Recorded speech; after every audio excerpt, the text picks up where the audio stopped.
शनि प्रदोष व्रत 2024 त्रयोदशी व्रत अगर शनिवार के दिन हो तो इसे शनि प्रदोष व्रत कहा जाता है।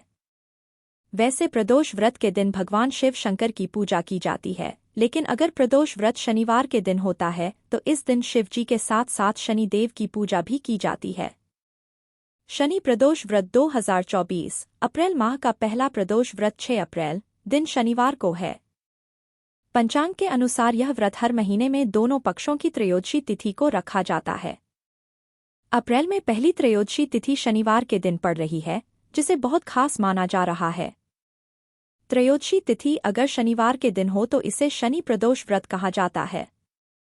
वैसे तो प्रदोष व्रत के दिन भगवान शिव शंकर की पूजा की जाती है, लेकिन अगर प्रदोष व्रत शनिवार के दिन होता है तो इस दिन शिव जी के साथ शनि देव की पूजा भी की जाती है। इस व्रत को करने से शिव शंभू के साथ शनि देव भी प्रसन्न होते हैं और कुंडली से शनि दोष दूर होता है। ऐसे में चलिए जानते हैं शनि प्रदोष व्रत की पूजा का शुभ मुहूर्त और महत्व के बारे में। शनि प्रदोष व्रत 2024 शुभ मुहूर्त। इस बार चैत्र माह के कृष्ण पक्ष की त्रयोदशी तिथि की शुरुआत 6 अप्रैल को सुबह 10:19 से होगी। इसका समापन 7 अप्रैल को सुबह 06:53 पर होगा। प्रदोष व्रत के दिन संध्याकाल में शिव की पूजा करने का विधान है। ऐसे में 6 अप्रैल को शनि प्रदोष व्रत रखा जाएगा। शनि प्रदोष व्रत पूजा विधि।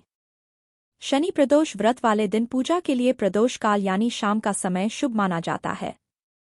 सूर्यास्त से 1 घंटे पहले भक्त स्नान करें और पूजा के लिए तैयार हो जाएं। स्नान के बाद संध्या के समय शुभ मुहूर्त में पूजन आरंभ करें। गाय के दूध, दही, घी, शहद और गंगाजल आदि से शिवलिंग का अभिषेक करें। फिर शिवलिंग पर श्वेत चंदन लगाकर बेलपत्र, मदार, पुष्प, भांग आदि अर्पित करें। फिर विधिपूर्वक पूजन और आरती करें। शनि प्रदोष व्रत का महत्व। शनि प्रदोष व्रत करने से भगवान शिव के साथ शनि महाराज भी प्रसन्न होते हैं। शनि प्रदोष व्रत करने से मनुष्य को लंबी आयु के साथ सुख समृद्धि की भी प्राप्ति होती है। मान्यता है कि इस व्रत को करने से व्यक्ति के सभी दुख दूर हो जाते हैं और अंत में वह सभी सुखों को भोगकर मोक्ष प्राप्त करता है। शनि प्रदोष व्रत कथा। पौराणिक कथाओं के अनुसार प्राचीन काल में एक नगर में एक विधवा ब्राह्मणी रहा करती थी। पति की मृत्यु के बाद उसके पास लालन पालन करने का कोई साधन नहीं था, इसलिए वह भिक्षा मांगकर अपना जीवन व्यतीत कर रही थी। रोजाना की तरह एक दिन जब वह भिक्षा मांगकर वापस अपने घर की ओर लौट रही थी तो उसे रास्ते में 2 बालक दिखे जो कि अकेले थे और अपना रास्ता भटक गए थे। ब्राह्मणी दोनों बालकों को अपने साथ घर ले आई और पालन पोषण करने लगी।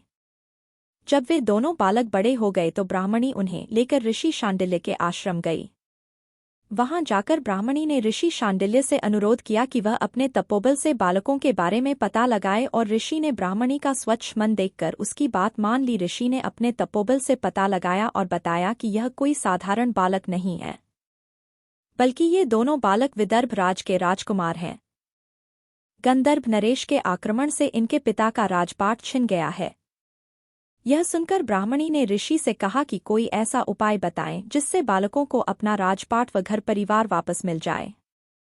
ऋषि शांडिल्य ने ब्राह्मणी और राजकुमारों प्रदोष व्रत की महिमा बताई और यह व्रत रखने की सलाह दी। ब्राह्मणी और दोनों राजकुमारों ने विधि विधान से प्रदोष व्रत करने लगे।